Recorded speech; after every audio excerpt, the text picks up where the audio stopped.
Please, Rhodes. Take the stand, please. Oh, what does it matter anymore? It does matter.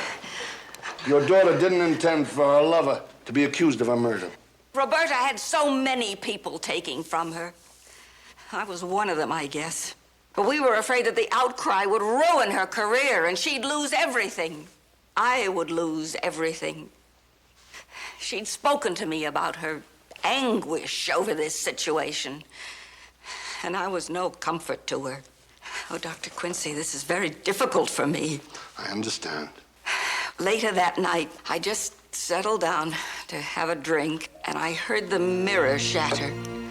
And when I got up to go in, my foot caught in the hem of my dress, and I fell. I fell against the piano, and I hit my head. That's how I got this.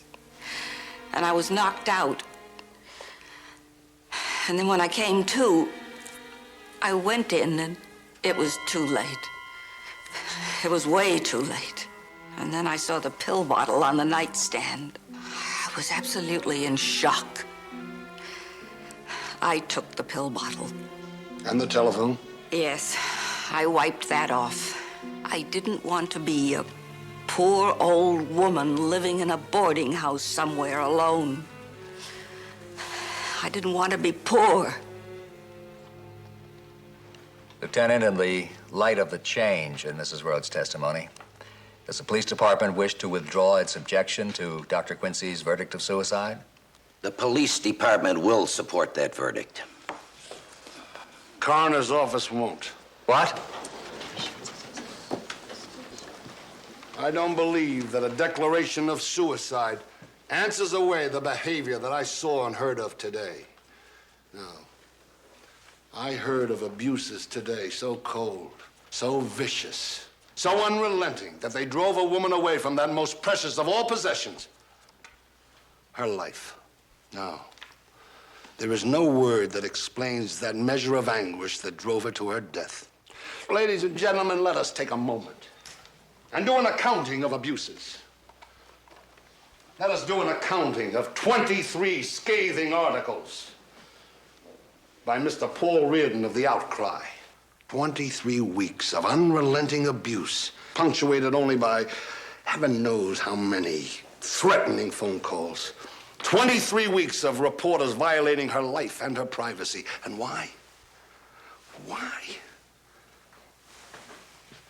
Because she refused to betray the man she loved. She endured it for him because she loved him. She endured it for him after he had turned his back on her to pursue his own ambitions. He was a weak man. But you, oh, you, Mr. Reardon, you're the one. You're that special breed of leech that latches on to the gentle souls, the vulnerable, the defenseless.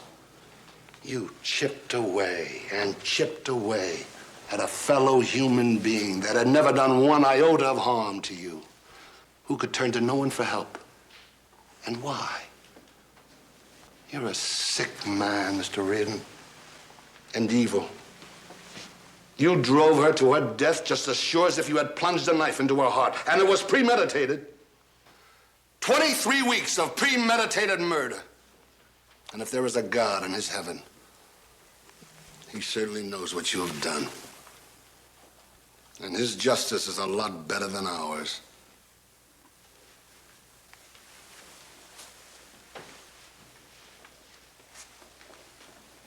Dr. Quincy, I will turn the results of this hearing over to the district attorney for possible charges of perjury. And let the record show that Roberta Rhodes died of barbiturate poisoning, self-induced.